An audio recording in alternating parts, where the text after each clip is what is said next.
Hello there, it's January the 3rd and you're now watching News at 5. We begin with the top stories. Sarawak Premier Dato' Petinggi Tan Sri Abang Johari Tun Openg said Islamic preaching is no longer limited thanks to modern technology. According to him, a multitude of apps now enable people to connect with one another. In this new world of technology, physical distance is no longer a barrier to instant connectivity. This is the new narrative and a new normal. The availability of email, Telegram, Instagram, WhatsApp, and TikTok is a very peculiar name now, TikTok, YouTube, and other social media platforms connect us instantly from Japan in the north right down to New Zealand in the south. Abang Johari said existing technology should be utilized by the Islamic community to share its beauty and value. He added the digital platform would also help in spreading new Islamic thinking, especially at engaging the younger generations.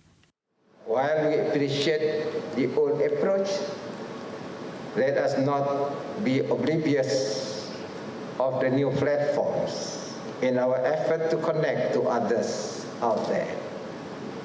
We should embrace these new tools, especially to reach out to the new generations. He said this at the Regional Islamic Da'wah Council of Southeast Asia and the Pacific RICIP 19th General Assembly on Tuesday. The biannual assembly taking place from January 1st to 5th had drawn in 100 delegations from 19 countries, focusing on 6 main objectives, including the use of the digital platform as a new tool to preach and share Islamic ideas.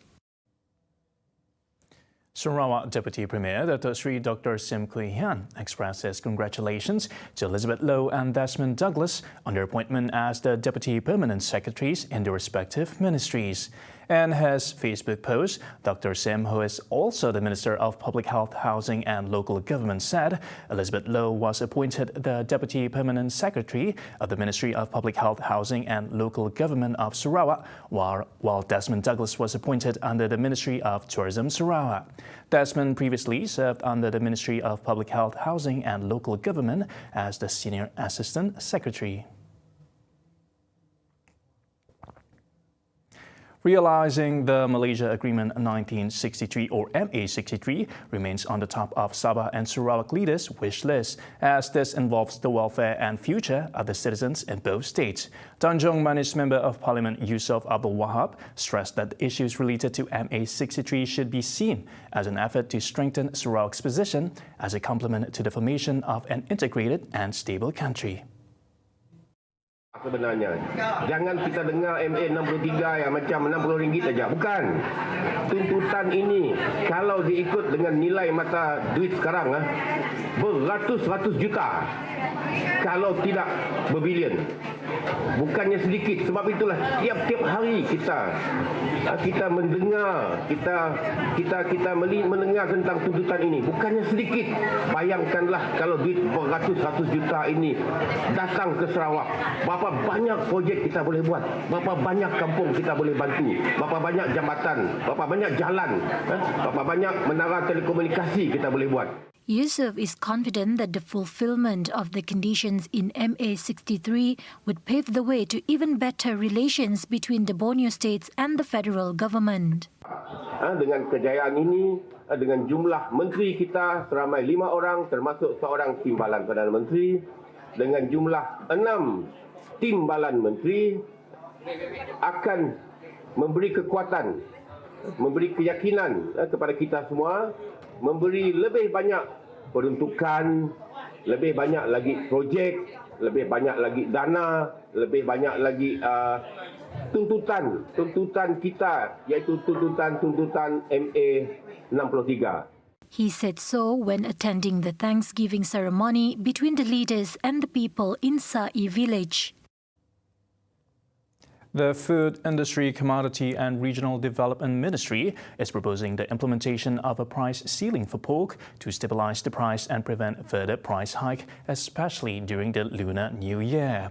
Its Minister Dato Sri Dr. Stephen Rundi Utom said the matter will be proposed to the Ministry of Domestic Trade and Living Cost, in addition to continuous engagement with various stakeholders to facilitate the formulation of unified pork prices for the New Year period. He added that this aims to ensure a stable price and to prevent further price hike. Adding to that, he said that lean meat with skin on is currently sold at 31 ringgit and 50 cent to 32 ringgit per kilogram, while pork belly is priced at 34 to 35 ringgit per kilograms at Borneo pork retail outlets. Meanwhile, in Cebu and Miri wet markets, lean meat with skin on is sold between 33 to 40 ringgit per kilograms. Meanwhile, commenting on a recent media report called to stabilize pork prices, he noted that the upward pressure on pork prices had gained momentum during Christmas and New Year holidays due to the limited supplies and increased demand, which is a common phenomenon worldwide. As such, as a short-term measure, he said that the state government will allow the importation of frozen pork from exporting countries that are free from foot and mouth disease, FMD. Adding to that, he noted that this measure was undertaken to address the shortage supply and act as a key step towards stabilizing the price. Rundi also assured that the Food Industry, Commodity and Regional Development Ministry would continue to work closely with relevant authorities to help in addressing the pork price hike issue.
Welcome back. The Education Ministry, MOE, will follow the Health Ministry's lead when it comes to COVID-19 Standard Operating Procedures, or SOPs.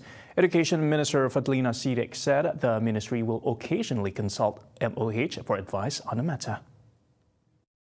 Kita akan mengikuti semua dan mematuhi semua arahan daripada KKM berkaitan dengan isu COVID ini, dan semua arahan KKM yang terkait rapat dengan keselamatan dan kebajikan anak murid dan juga guru-guru kita serta warga sekolah akan mengikuti keamanan. Jadi kita akan patuh dengan semua arahan KKM. Takatnya macam mana tu sekolah? Sekarang kita kawal, kita tak ada maknanya dari semasa ke semasa kita akan bersama dengan KKM mendapatkan nasihat daripada mereka. She said this in response to a question on the new COVID-19 SOPs following the discovery of the two new variants in China, which are BA.5.2 and BF7 detected in Malaysia as of December 31st. Previously, Fadlina made a visit to SK Jalan Kebun and SMK Jalan Kebun in conjunction with the first day of school after the New Year holidays. In Weather Watch, several episodes of heavy rainfall are expected to occur, especially on the east coast of Peninsular Malaysia, West Sarawak and North Sabah up until March. The Malaysian Meteorological Department, or Met Malaysia, in a statement on Tuesday, said the country is currently in the northeast monsoon phase, which began on November 3rd last year. Most areas in Sarawak are expected to receive average rainfall of 250 mm to 800 mm in January. Several episodes of monsoon flow are expected to occur, resulting in strong winds, large waves, and rough seas around the water of South China Sea. On April 2023, the country is expected to go through a monsoon transition phase in which most areas in Sarawak during the month would receive average rainfall of 150 mm to 400 mm, except for Kuching and Betong, which are expected to receive slightly below average rainfall of between 150 mm and 250 mm. While most areas in Peninsular Malaysia are expected to receive average rainfall of 50 mm to 400 mm, while Sabah and the Federal Territory of Labuan are expected to receive average rainfall of 100 mm to 250 mm. An attack on a prison in the Mexican border town of Juarez left 19 dead and allowed a cartel kingpin to escape alongside 24 other prisoners. An armed group traveling in armored vehicles launched almost simultaneous attacks on the prison and the municipal police station, Defense Minister Luis Crescencio Sandoval told a news conference. Authorities said the Sunday morning attack had coincided with preparations for New Year's Day visits. On Monday, Sandoval initially said the death toll was at least 14, but on Monday the number had risen to 19, including 10 guards, 7 prisoners and 2 attackers.